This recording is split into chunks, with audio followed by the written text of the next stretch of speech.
भक्ति वेदांत श्रीमते भक्ति वेदांत स्वामिना इति नामिने नमस्ते सारस्वते देवे गौरवाणी प्रचारिणे निर्विशेष शून्यवादी आशत देशतारिणे जय श्री कृष्ण चैतन्य प्रभु नित्यानंद श्री अद्वैत गदाधर श्रीवासादि गौर भक्तवृंद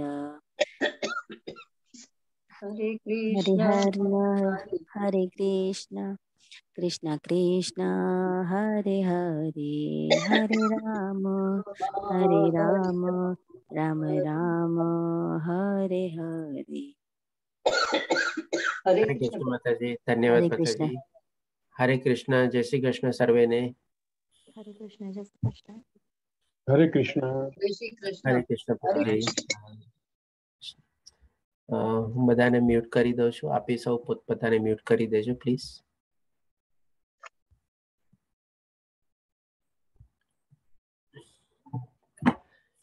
તો ચાલો આજે આપણે શરૂ કરીએ શ્રીમદ ભગવદ્ ગીતાનું 4થો અધ્યાય, જેનું નામ છે જ્ઞાન યોગ.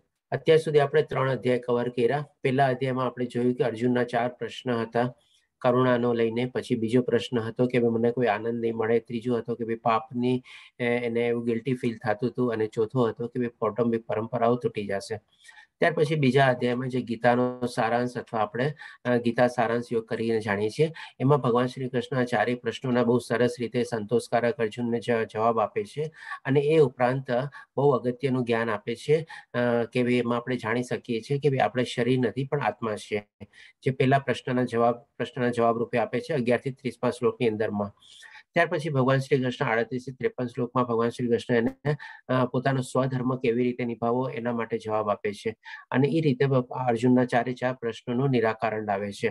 ત્યાર પછી ભગવાન શ્રી કૃષ્ણ એક વધારાનું જ્ઞાન આપે છે. જ્યારે અર્જુન પૂછે છે કે સ્થિતપ્રજ્ઞ માણસની વ્યાખ્યા શું છે અને કેવી એનું જીવન શૈલી હોય છે અને કેવી એની પરિચારિક બધું હોય છે, ત્યારે ભગવાન શ્રી કૃષ્ણ એ પણ 54મા શ્લોકથી લઈને 72મા શ્લોક સુધી ભગવાન શ્રી કૃષ્ણ સ્થિતપ્રજ્ઞ માણસ વિશે બહુ સરસ જ્ઞાન આપે છે. જેમાં એક અગત્યનું હતું કે ભાઈ આપણે ક્રોધને કેવી રીતે ટાળવો જોઈએ અને ક્રોધ આપણે લાવીએ તો કેવું પરિણામ લાવે છે. ત્યાર પછી ત્રીજો અધ્યાય ગઈકાલે આપણે કર્મયોગ કવર કર્યો. કર્મયોગમાં ભગવાન શ્રી કૃષ્ણ આપણને સમજાવે છે કે ભાઈ જ્ઞાન યોગ કે કર્મયોગ બંનેમાં કર્મ તો કરવું જ પડશે. કર્મ કરાવે છૂટકો નથી. ઇવન આપણે આપણા પોતાના જીવન નિર્વાહ માટે બી કર્મ કરવું તો જરૂરી જ છે. આપણે મરતે વખત સુધી આપણે કર્મ કરવું જોઈએ. અને તે પછી ભગવાન શ્રી કૃષ્ણ કર્મ વિશે આપણને વધારે જ્ઞાન આપતા કહે છે કે ભાઈ કર્મ કેવી રીતે કરવું જોઈએ, અથવા તો મેથડ ઓફ કર્મ અથવા મેકેનિઝમ ઓફ કર્મ બધું આપણને સમજાવે છે. અને બહુ સરસ રીતે આપણે જાણી શકીએ છીએ કે ભાઈ કર્મ આપણે કેવી રીતે કરવું જોઈએ અને કર્મ કેવી રીતે આપણને આગળ લઈ જાય છે. એ ભગવાન શ્રી કૃષ્ણ આપણને સરસ મજાનું 3જા અધ્યાયમાં કમ્પ્લીટ કર્યું. હવે 4થો અધ્યાય જે છે એમાં કોઈ અર્જુનના પ્રશ્ન દ્વારા શરૂ નથી થતો, પરંતુ ભગવાન સામેથી કહે છે. હવે આપણે જોઈએ કે પહેલા શ્લોકમાં ભગવાન શ્રી કૃષ્ણ શું કહે છે. પૂર્ણ પુરુષોત્તમ પરમેશ્વર બોલ્યા, ભગવાન શ્રી કૃષ્ણે કહ્યું, મેં આ અવિનાશી યોગના વિજ્ઞાનનો ઉપદેશ સૂર્યદેવ વિવાસોને આપ્યો અને વિવાસોને માનવોના પિતા મનુને ઉપદેશ આપ્યો અને મનુએ વળી આ ઉપદેશ ઈક્ષ્વાકુને આપ્યો. હવે અહીંયા ભગવાન શ્રી કૃષ્ણ પહેલા શ્લોકમાં કહે છે કે મેં આ અવિનાશી યોગના વિજ્ઞાન, એટલે અવિનાશી એટલે કે શું, જેનો કોઈ નાશ ન થઈ શકે. એટલે કે હંમેશા આપણે સ્થાયી જ્ઞાન છે, ચિરસ્થાયી જ્ઞાન છે અને અનાદિકાળથી ચાલ્યું આવે જ્ઞાન છે, જેમાં કોઈ જાતનું કોઈ ચેન્જીસ કે કાંઈ નથી. અને આજની તારીખમાં બી આપણે રિલેવન્ટ છે અને પ્રેક્ટિકલ નોલેજ છે. આપણે જોઈએ છીએ કે ભાઈ ભૌતિક દુનિયામાં જે સાયન્સ ને ટેકનોલોજી જે છે એ દિન પ્રતિદિન ચેન્જ થતું રહે છે. ઇવન આપણે જેમ કે તબીબી ભાષામાં બી જોઈએ તો પહેલા ઓપરેશન કરવાની કોઈક મેથડ બીજી હોય, પછી પાછા થોડા વખત પછી એ જ ઓપરેશન લોકો પોતે કે હવે આઉટડેટેડ થઈ ગયું છે, હવે નવી ટેકનોલોજી આવી છે, એના પ્રમાણે નવા મશીનો આવ્યા છે, એ પ્રમાણે ઓપરેશન થશે. એવી જ રીતે આપણે જોઈએ છીએ કે ભાઈ મોબાઈલ ને બધામાં ડે બાય ડે કંઈક ને કંઈક નવા વર્ઝન ને બધું ચાલ્યું જ આવતું હોય છે. આપણે લેપટોપ કમ્પ્યુટર લઈએ તો એમાં પણ નવા સોફ્ટવેર ને બધું અપગ્રેડ ને અપડેશન થતું જ રહેતું હોય છે. તો આપણે કહી શકીએ કે આ જે બધું જે વિજ્ઞાન જે આપણે સો કોલ્ડ વિજ્ઞાન ભૌતિક દુનિયાનું કહીએ છીએ, અને આપણે માનીએ છીએ કે ભાઈ આ સાચું વિજ્ઞાન છે, પણ એ સાચું વિજ્ઞાન છે નહીં, કારણ કે હજી પૂર્ણતા પ્રાપ્ત નથી કરી શકી, એટલે જ તો એ ડે બાય ડે પ્રગતિ કરે છે, ડેવલપ થાય છે, અપડેટ થાય છે, અપગ્રેડ થાય છે. ત્યારે ભગવાન શ્રી કૃષ્ણના કહેવા પ્રમાણે આ જે જ્ઞાન છે, ભગવાન શ્રી કૃષ્ણ કહે છે કે અવિનાશી યોગનો વિજ્ઞાનનો ઉપદેશ, એટલે કે એટલા સમયકાળથી ચિરસ્થાયી ચિરકાળથી ચાલ્યા આવ્યું છે, અને એ ભગવાન શ્રી કૃષ્ણ આજની તારીખમાં આપણને યથાર્થરૂપ એ જ રૂપે સમજાવે છે અને કહે છે. હવે આપણે જોશું કે આ જ્ઞાન જે છે ભગવાન શ્રી કૃષ્ણ જયારે સૂર્યદેવને આપ્યું, એટલે કે લગભગ 12 કરોડ વર્ષ પહેલા ભગવાન શ્રી કૃષ્ણ આ જ્ઞાન સૂર્યદેવને આપ્યું હતું. પછી સૂર્યદેવે એ જ્ઞાન આપ્યું કે ભાઈ માનવોના પિતા, એટલે કે મનુષ્યના આપણને પ્રોજેનિટર આપણે જેને કહીએ કે પેલા માણસ અથવા પેલા માનવી તરીકે, જેમ આપણે ઇંગ્લિશમાં કહેવાય છે આદમ અને ઈવ તરીકે, એવી રીતે આપણે પેલા માનવોના પિતા મનુને આપ્યું. કોણે? તો કે સૂર્ય ભગવાને. સૂર્ય ભગવાને કોની પાસેથી મેળવ્યું? તો કે ભગવાન શ્રી કૃષ્ણ પાસેથી મેળવ્યું.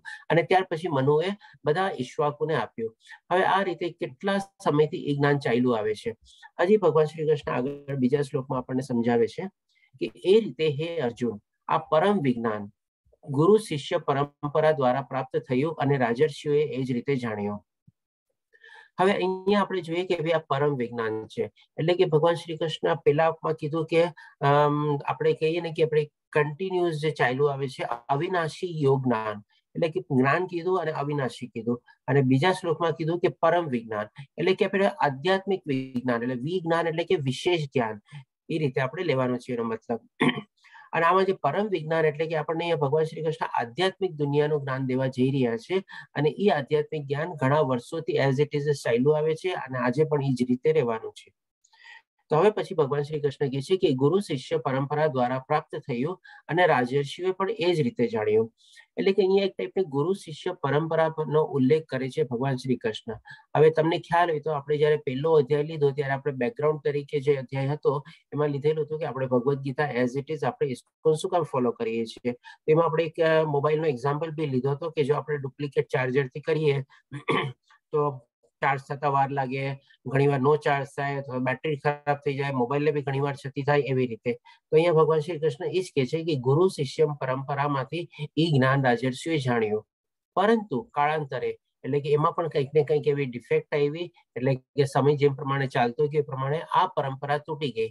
એટલે કે એમાં પણ હોઈ શકે કોઈ ડુપ્લિકેટ ચાર્જર કે કંઈક આવી ગયું, કંઈક ડાયલ્યુશન આવી ગયું, કંઈક પોલ્યુશન આવી ગયું, કંઈક ભેળસેળ આવી ગઈ, મિક્સિંગ આવી ગયું, અને એવી રીતે આખી જે કન્ટિન્યુઅસ ચેઇન હતી એ તૂટી ગઈ, અને તેથી આ વિજ્ઞાન યથાર્થ રૂપમાં લુપ્ત થયેલું જણાય છે.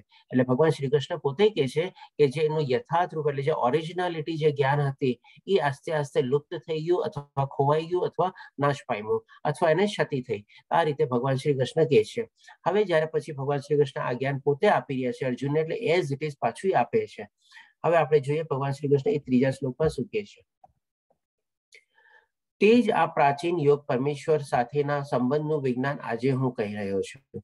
એટલે કે હવે ભગવાન શ્રી કૃષ્ણ પાછી જે પરંપરાને કન્ટિન્યુઅસ રાખવા માટે જે જ્ઞાન લુપ્ત થતું ગયું હતું એને પોતે પોતાના મુખેથી અહીંયા કહે છે કે એ જ આ પ્રાચીન યોગ પરમેશ્વરના, એટલે કે દિવ્ય જ્ઞાન સાથે આપણને સંબંધ જે જેનું છે આપણે એ વિજ્ઞાનની સાથે આજે હું તને કહી રહ્યો છું. હવે આપણે સૌથી પહેલા અધ્યાયમાં આપણે એ પણ સમજી ગયા હતા કે ભગવદ્ ગીતાનું મિનિંગ શું, એટલે કે ભગવદ એટલે ભગવાન, અને ગીત એટલે ગીતા, એટલે ભગવાનના મુખેથી અથવા કંઠસ્થથી નીકળેલું છે. હવે આ એનો એક પુરાવો બી છે. અહીંયા ભગવાન શ્રી કૃષ્ણ પોતે કહે છે કે આજે હું કહી રહ્યો છું, એટલે કે ભગવાન શ્રી કૃષ્ણના પોતાના મુખેથી કહે છે કે આજે હું તને કહું છું અને એ જ્ઞાન તને પ્રદાન કરું છું, જે ઓરિજિનલ જ્ઞાન હતું, જે એમણે સૂર્ય ભગવાનને આપેલું, ત્યાર પછી મનુને, અને પછી ઈશ્વાકુને પાસ ઓન થયું, એવી રીતે એ રીતે પછી અત્યારે અર્જુનને આપે છે ભગવાન શ્રી કૃષ્ણ ઓરિજિનલ રૂપે. હવે શું કામે આપે છે એ પણ જણાવે છે. કારણ કે તું મારો ભક્ત તથા મિત્ર છે, અને તેથી આ વિજ્ઞાનના દિવ્ય રહસ્યને સમજી શકે છે. હવે આમાં છે ને બે ચીજ આપણે બહુ અગત્યની સમજવાની છે. ભગવાન શ્રી કૃષ્ણ પહેલા કહે છે કે કારણ કે તું મારો ભક્ત મિત્ર છે. ભક્ત છે ને તથા મિત્ર બી છે. હવે ડેફિનેટલી અર્જુન ભગવાન શ્રી કૃષ્ણનો સરસ મજાનો મિત્ર બી હતો અને ભક્ત બી હતો, અને ભગવાન શ્રી કૃષ્ણ એ પણ સામે એડમિટ બી કરે છે કે હા ભાઈ તું બી મારો ભક્ત છો અને મિત્ર છો. હવે આમાં છે ને આપણે કોઈની સાથે આપણે મિત્રતા કે કઈ આપણે કહીએ ને તો હંમેશા બોથ સાઇડેડ હોવી જોઈએ. વન સાઇડેડ મિત્રતા અથવા વન સાઇડેડ પ્રેમ છે ને કોઈ દે કોઈ કામનો નહીં. આજે કોઈ માણસ એક છોકરો છોકરીને કે ભાઈ હું તને પ્રેમ કરું છું, છોકરી પ્રેમ ન કરતી હોય તો પછી કોઈ કામનું નહીં. એક મિત્ર બીજાને કે ભાઈ હું તારો તું મારો બેસ્ટ ફ્રેન્ડ છો, પણ એટલે સામેવાળો અને બેસ્ટ ફ્રેન્ડ નો સમજતો હોય તો પછી કઈ કામનું નહીં. વન વે ટ્રાફિક એમાં ન હોય, it should be both way traffic એવું હોવું જોઈએ. તો એવી રીતે જયારે આપણે ભગવાનની સાથે આપણે મિત્રતા કેળવીએ અને ભગવાન બી આપણને જયારે એક્સેપ્ટ કરીએ ત્યારે જ એને આપણે કહી શકીએ કે ભાઈ હા, આપણી સરસ મજાની ભગવાનની સાથે મિત્રતાને એ આપણે એસ્ટાબ્લિશ થઈ છે, અને એના માટે આપણે આપણા કન્ટિન્યુઅસ પ્રયત્નો કન્ટિન્યુઅસ રાખવા જ પડે. અને બીજી ચીજ આપણને અહીં શીખવા મળે છે કે ભાઈ, અને તેથી આ વિજ્ઞાનના દિવ્ય રહસ્યને સમજી શકે છે. હવે ભગવદ્ ગીતા આપણે જોયું કે પહેલા અધ્યાયમાં જોયું કે ભાઈ દુર્યોધને જોયું હશે કે સાંભળ્યું હશે, ધૃતરાષ્ટ્રએ સાંભળ્યું, સંજયે સાંભળ્યું અને અર્જુને સાંભળ્યું. ચાલો દુર્યોધને સાંભળી હશે કે નહીં સાંભળી હશે આપણે માનતા નથી, પણ આ 3 જણાએ તો નક્કી સાંભળી. અર્જુને સાંભળી, સંજયે સાંભળી અને ધૃતરાષ્ટ્રને સંભળાવી. 3 જણાએ સાંભળી, પણ ત્રણેયની અસર કેવી રીતે, ત્રણેયની પ્રતિક્રિયા કેવી થઈ? બધાને મ્યુટ કરી દઉં છું. ધૃતરાષ્ટ્રને તો કે કાંઈ કરતા કાંઈ ન સમજાણું. એને એક ચીજ ભાઈ ન સમજાણી અને કાંઈ બી ચીજ સમજો નહીં, અને એ જ રીતે પોતાનું ધનોત્પન્ન થઈ ગયું. ત્યારે બીજી બાજુ સંજય પણ કહે છે કે જયારે આપણે 18મો અધ્યાય જોશું કે ભાઈ આ ભગવાન શ્રી કૃષ્ણ અને અર્જુનનો જે સંવાદ છે સાંભળીને હું ઘણો હર્ષ વિભોર થયો છું અને બહુ પ્રફુલ્લિત છે, ઘણો બધો આનંદ મળે છે. અને પોતે કે છે કે જ્યાં 2 જણ છે ત્યાં શ્રેય છે, વિજય છે અને બધું છે. દેટ મીન્સ એ બધું જ્ઞાન એને મળી જાય છે, અને ઇનડાયરેક્ટલી ધૃતરાષ્ટ્રને કહી બી દે છે કે તું આ યુદ્ધ હારી ગયો. એટલે કે એ પણ એને સરસ મજાનું જ્ઞાન એને મળી ગયું આપણે કહી શકીએ. અને ત્રીજી બાજુ આપણે જોયું કે અર્જુન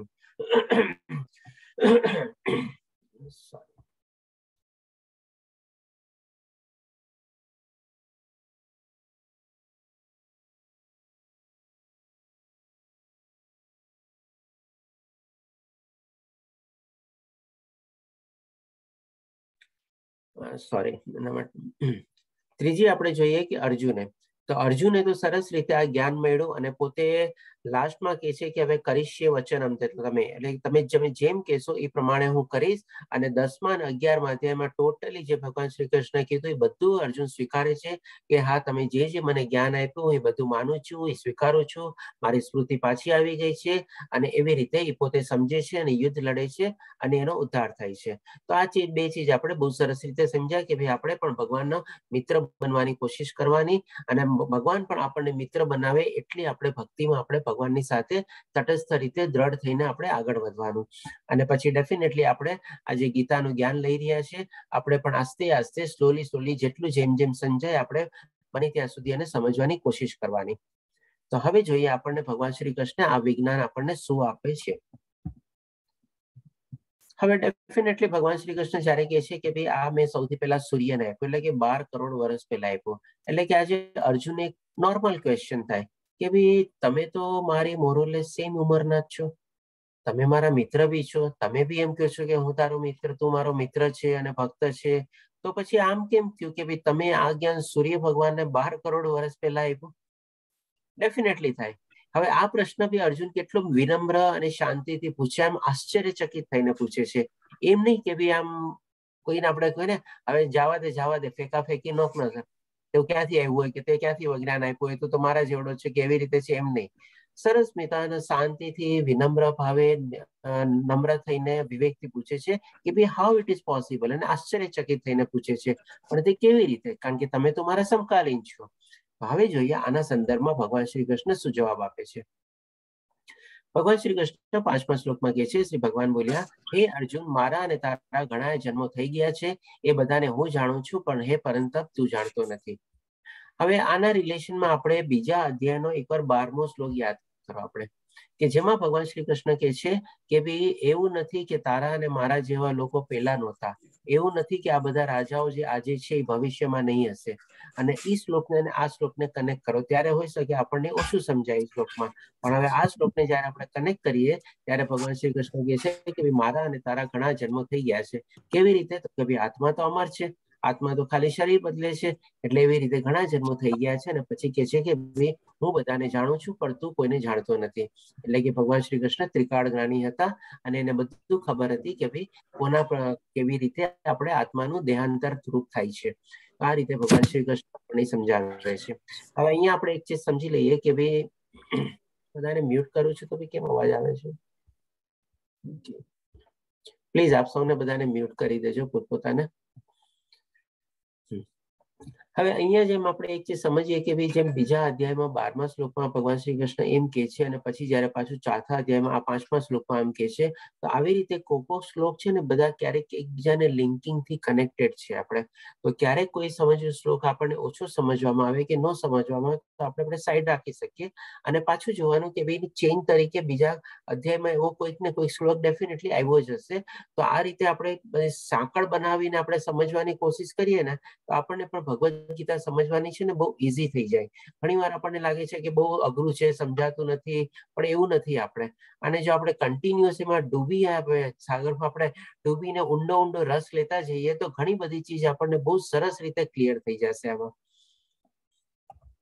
હવે જોઈએ ભગવાન શ્રી કૃષ્ણ આપણને હવે અહીંયા કાળનું જ્ઞાન આપે છે, એટલે કે સમયનું જ્ઞાન આપે છે. આપણે પહેલા અધ્યાયમાં જોયું હતું કે આપણે 5 ચીજ આમાં જાણશું. ભગવાન વિશે જાણશું, આપણે ભૌતિક દુનિયા વિશે જાણશું, આપણે કર્મ વિશે જાણશું, કાળ વિશે જાણશું અને આપણે ડેફિનેટલી 5મી ચીજ પણ આપણે એ રીતે જાણશું કે ભાઈ શું છે. આપણે કોઈ મને કહેશે 5મી ચીજ તો ચેટ બોક્સમાં લખી શકે છે.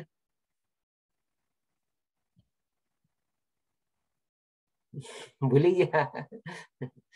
ઓકે, કોઈ અહીં કે કોઈ નહીં કે મને યાદ કરીને એક જણ તો કયો.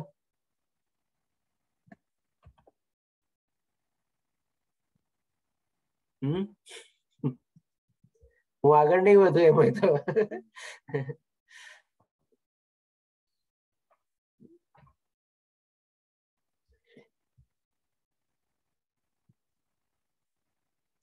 હરે કૃષ્ણ.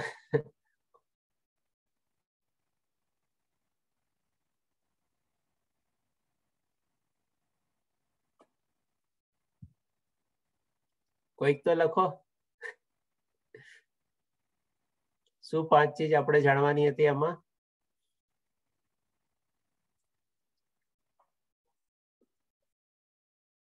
મહેશ પ્રભુજી આપ. પ્રભુજી, સનાતન યુગ થી ચાલી આવી વસ્તુને ગુરુની પરંપરા પ્રથા ના, આપણે 5 ચીજ જાણવાના હતા ભગવદ ગીતાના કોર્સમાં.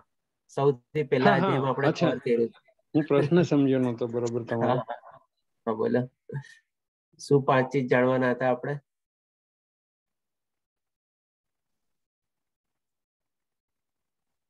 પ્રભુજી, કદાચ હું ખોટી હોઉં પણ બોલું છું.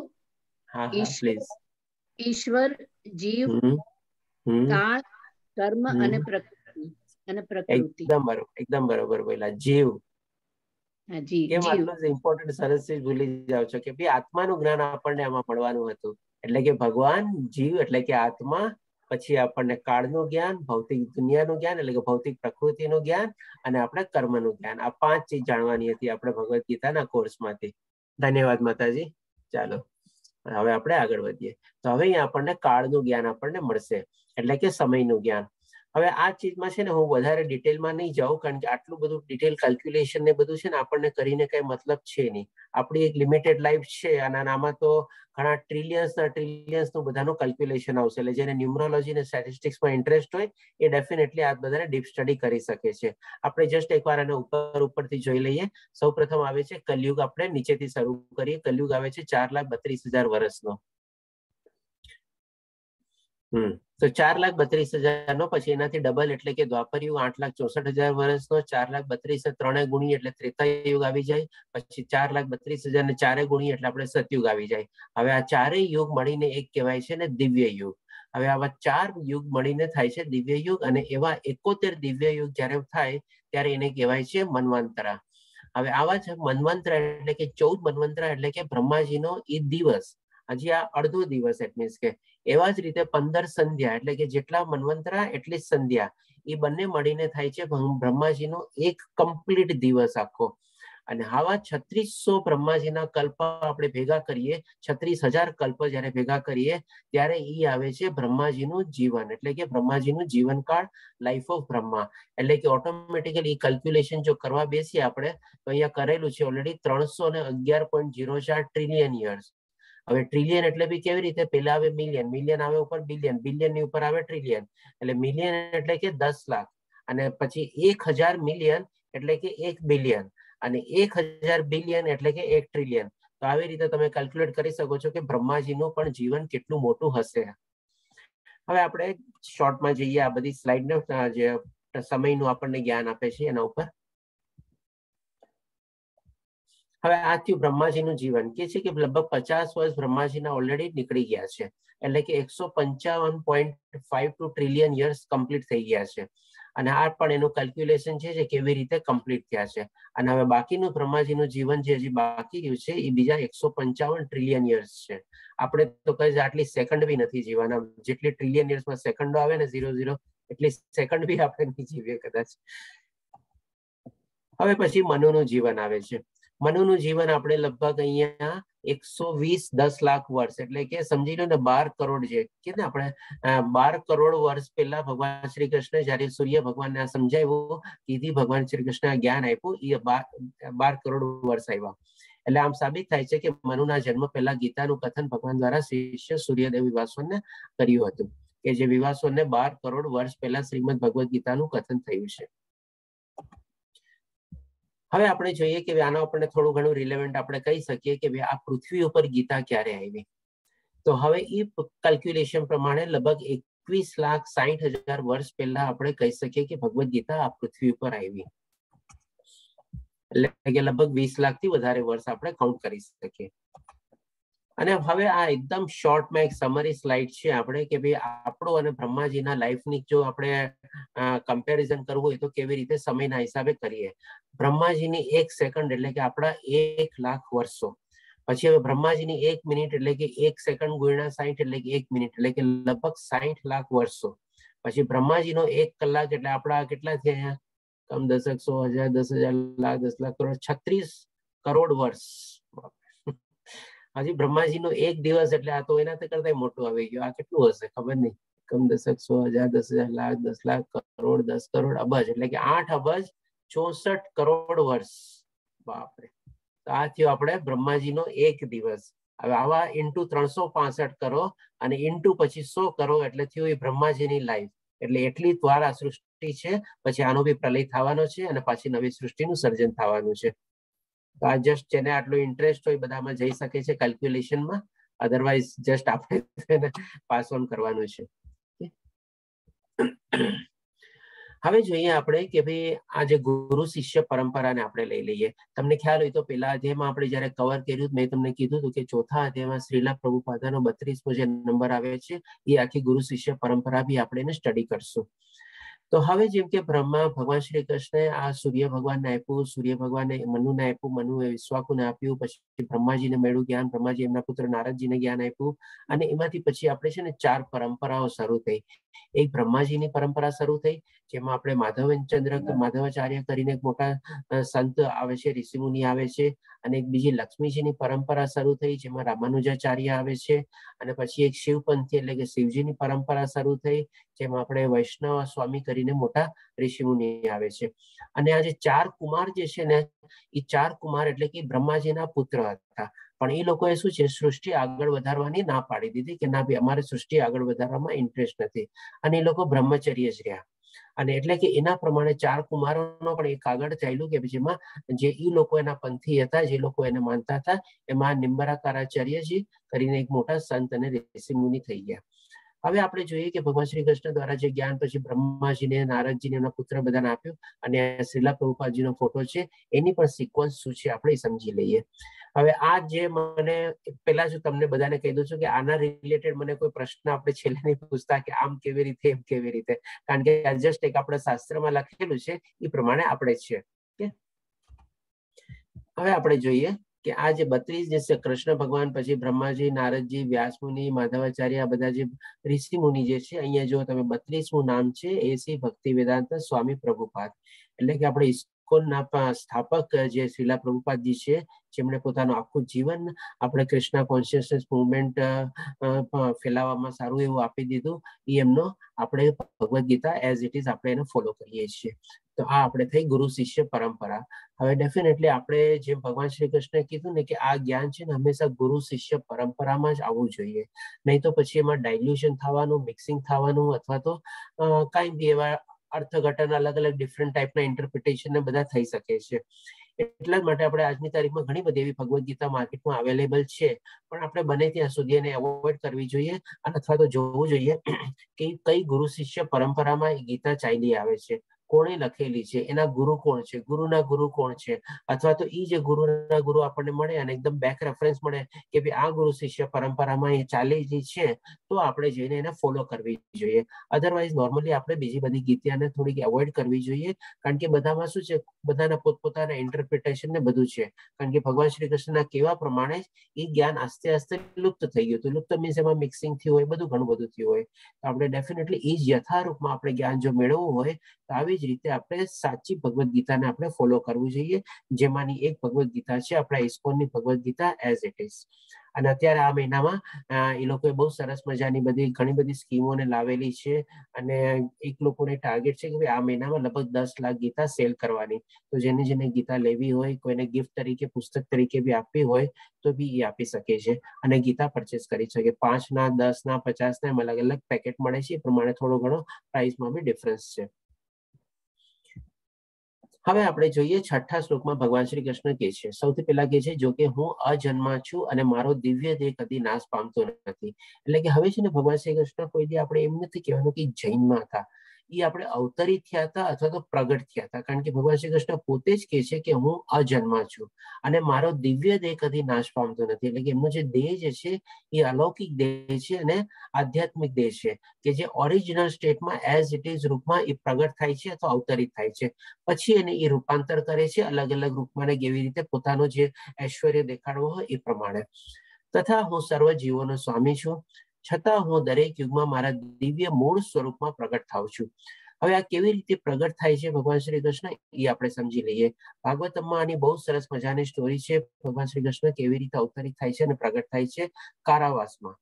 સૌ પ્રથમ ભગવાન શ્રી કૃષ્ણ એમના પિતા વાસુદેવના હૃદયમાં પ્રગટ થાય છે. ત્યાર પછી એમની માતા દેવકીના હૃદયમાં પ્રગટ થાય છે, અને ત્યાર પછી એમના ગર્ભમાં જાય છે, અને ગર્ભમાંથી પછી પોતે બહાર નીકળે છે શંખ ચક્ર પદ્મગદા રૂપમાં. એટલે કે ચતુર્ભુજ રૂપમાં ભગવાન શ્રી કૃષ્ણ એમની સામે એમને પેલા દર્શન આપે છે અને પ્રગટ થાય છે અથવા તો અવતરિત થાય છે. પછી ત્યારે દેવકી માતા ગભરાઈ જાય છે અને એમને વિનંતી કરે છે કે હું તમને બાળ સ્વરૂપમાં જોવા માંગુ છું. એટલે ભગવાન શ્રી કૃષ્ણ ત્યાર પછી એનું રૂપ બાળ સ્વરૂપમાં લાવી દે છે, જેને આપણે નંદ ગોપાલ અથવા લાલો અથવા કનૈયા ગોપાલ કેવી રીતે, લડ્ડુ ગોપાલ કેવી રીતે આપણે ઘણા લોકો બોલાવે છે અને ઘરમાં એની સેવા બી કરે છે. તો આ રીતે ભગવાન શ્રી કૃષ્ણ એ ટાઈમમાં પછી બાળ રૂપમાં આવી જાય છે. હવે આપણે જયારે ભાગવત સપ્તાહની બેસાડીએ ને ત્યારે ઘણી વાર ચોથા અને 5મા દિવસે એકાદ દિવસે આપણે નંદોત્સવ આવે.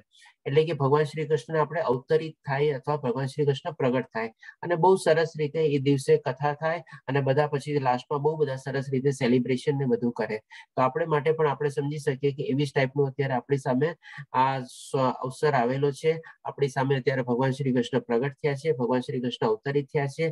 આપણે બધા એને નમન કરીએ, વિનંતી કરીએ અને એમના આશીર્વાદ લઈએ. તો આ રીતે આપણી ભાવના આપણે પ્રગટ કરી શકીએ એ પ્રમાણે. તો આ સમજી લેવાનું કે આવી રીતે ભગવાન શ્રી કૃષ્ણ કહે છે કે હું અજન્મ અને મારો દિવ્ય દેહ કદી નાશ પામતો નથી, તથા હું સર્વ જીવનો સ્વામી છું, છતાં હું દરેક યુગમાં મારા દિવ્ય મૂળ રૂપમાં પ્રગટ થાઉં છું. હવે દરેક યુગમાં પણ આપણે ઓર આગળ સરસ રીતે સમજશું આગલા શ્લોકોમાં. એટલે સૌથી પહેલા ભગવાન શ્રી કૃષ્ણ હવે અહીંયા સમજાવશે કે પોતે ક્યારે અવતરિત થાય છે, ક્યારે અવતરિત થાય છે, કેવી રીતે અવતરિત થાય છે અને શું કામ અવતરિત થાય છે. 3 ચીજ ભગવાન શ્રી કૃષ્ણ આપણને સમજાવશે. તો 7મા શ્લોકમાં ભગવાન શ્રી કૃષ્ણ કહે છે, હે ભરતવંશી, જ્યાં અને જ્યારે ધર્મનું પતન થાય છે અને અધર્મનું ભારે વર્ચસ્વ જામે છે, તે વખતે હું સ્વયં અવતરું છું. હવે અહીંયા ભગવાન શ્રી કૃષ્ણ કહે છે કે કયા કાળમાં, એટલે કે ક્યારે અવતરિત થાય છે એ સમજાવે છે. તો કે ભાઈ ક્યારે, તો કે ભાઈ જ્યારે અધર્મનું વર્ચસ્વ બહુ વધી જાય છે અને ધર્મનું પતન થાય છે. હવે એ ટાઈમમાં તો બધું ધર્મ ને બધું તો હતું નહીં, કેવા કોઈ હિન્દુ, ક્રિશ્ચિયન કે મુસ્લિમ રિલિજન તો હતા નહીં. તો પછી અહીંયા ધર્મ અને અધર્મનો આપણે મિનિંગ શું લેવાનો? હવે અહીંયા ધર્મ અને અધર્મ મિનિંગ છે આપણે કે આપણે સૌ જાણી ગયા છે કે આપણે શરીર નથી પણ આત્મા છે. એટલે કે આપણે જીવ આત્માનો છે ને એક ધર્મ છે. એ શું છે ધર્મ? તો કે ભાઈ ભગવાનની ભક્તિ કરવાની. આપણા 3 મૂળભૂત છે. સૌથી પ્રથમ આપણું શરીર આવે છે, પછી આપણે આવે છે આપણું મન, અને પછી આવે છે આપણી આત્મા. તો શરીરને શું છે, શરીર સુખ જોવે છે, એટલે કે ઇન્દ્રિય સુખ ને બધું જોવે છે, એટલે એને ઠીક લાગે, બધું સુખ મળે. મનને શું જોવે છે, મનને શાંતિ જોવે છે હંમેશા, અને મનને વશમાં રાખવું એટલે એને ઓટોમેટિકલી શાંતિ મળી જાય. નહીં તો મન તો ચંચળ જ રહેવાનું છે, અને કોઈ દી શાંત રીતે બેસવાનું જ નથી. અને પછી આવે છે આત્મા. હવે આત્માને શું છે, ભક્તિ જોવે છે, કારણ કે આત્મા શેનો અંશ છે, તો કે પરમાત્માનો અંશ છે. હવે એને પાછું એના પોતાના પાસે જવું છે. એના પોતાના પાસે એટલે કે એના પરમાત્મા પાસે કેવી રીતે જઈ શકે, તો કે એની ભક્તિ દ્વારા. એટલે કે આત્માને હંમેશા આનંદ જોવે છે, અને આનંદ એને મળે છે ભક્તિથી. હવે જયારે આ જેનું એકચ્યુઅલી ધર્મ છે કે ભગવાનની ભક્તિ કરી અને ભગવાન પાસે પાછા પોતે બેક ટુ ગોડહેડ તરીકે ત્યાં જવું. હવે જયારે કોઈ માણસ ભક્તિની બધું કરતું હોય અને એનામાં કોઈ પાણા નાખે, અવરોધ બને, અથવા કોઈ અડચણ ઉભી કરે, વિટંબણા ઉભી કરે, હવે એવી બધાને આપણે અધર્મ કહી શકીએ. તો એ ટાઈમમાં, એ કાળમાં આવા બધા અધર્મ ઘણા બધા હતા. જેમ કે કંસ હતો, બકાસુર હતા, પછી જેમ આપણે બાકી બધા દુર્યોધન ની બધાને આપણે અધર્મ જ કહી શકીએ. ઇવન અહીંયા તમે ફોટામાં બી જોઈ શકો છો, તો એક જાતનું યુદ્ધ ને એ ચાલી રહ્યું છે. અને જસ્ટ આપણે ઇમેજિન બી કરી શકીએ છીએ કે ત્યારના જમાનામાં સ્ત્રીઓ બી એટલી સુરક્ષિત નહોતી. આજે જો સ્ત્રીઓ બી સુરક્ષિત હોય તો માની લો ભર સભામાં, એટલી મોટી સભામાં દ્રૌપદીના ચીરહરણ કરવાની કોશિશ શું કામે થઈ હોત? દેટ મીન્સ એ ટાઈમમાં બી આવા બધા અધર્મ ઘણા ફેલાયેલા હતા અને પ્રવૃત્ત હતા. એટલા માટે ભગવાન શ્રી કૃષ્ણ કહે છે કે જયારે અધર્મનું વર્ચસ્વ વધી જાય છે અને ધર્મને હાનિ પહોંચાડવાની લોકો કોશિશ કરે છે, ત્યારે ધર્મના રક્ષણ માટે હું અવતરિત થાઉં છું. એટલે આ સમજા આપણે ક્યારે અવતરિત થાય છે. હવે ભગવાન શ્રી કૃષ્ણ આપણને સમજાવશે કે ભાઈ શા માટે અવતરિત થાય છે. પેલા આપણે કેવી રીતે સમજ્યા, પછી ક્યારે સમજ્યા, અને હવે શા માટે અથવા તો શું કામે. તો અહીંયા ભગવાન શ્રી કૃષ્ણ 3 રીઝન આપે છે કે ભક્તોનો ઉદ્ધાર કરવા, દુષ્ટોનો વિનાશ કરવા અને ધર્મના સિદ્ધાંતોનો પુનઃસ્થાપના કરવા માટે હું સ્વયં દરેક યુગમાં પ્રગટ થાઉં છું. આ બંને શ્લોક બધા બહુ પોપ્યુલર શ્લોક છે, થેન્ક્સ ટુ આપણે B.R. ચોપડાની મહાભારત સિરિયલ. એના કારણે આ બધા શ્લોક બધાને મુખસ્થ થઈ ગયા છે. બાકી કઈ સમજાય કે ન સમજાય, પણ આ 2 શ્લોક તો બધાને આવડતા જ હશે. તો હવે આમાં ભગવાન શ્રી કૃષ્ણ 3 રીઝન બતાવે છે કે ભાઈ હું શું કામે જન્મું છું, અથવા તો સોરી અવતરિત થાઉં છું અથવા પ્રગટ થાઉં છું. કે ભાઈ સૌ પ્રથમ મારા ભક્તોને રક્ષણ આપવા, ભક્તોનો ઉદ્ધાર કરવા, દુશ્મનોનો નાશ કરવા અને ધર્મની પુનઃસ્થાપના કરવા માટે. હવે અહીંયા આપણને એક પ્રશ્ન હજી થાય કે ભાઈ ભગવાન શ્રી કૃષ્ણ પાસે તો બધી શક્તિ હતી, બધું હતું, તો પછી એમણે પ્રગટ થવાની ને બધું કરવાની શું જરૂર હતી?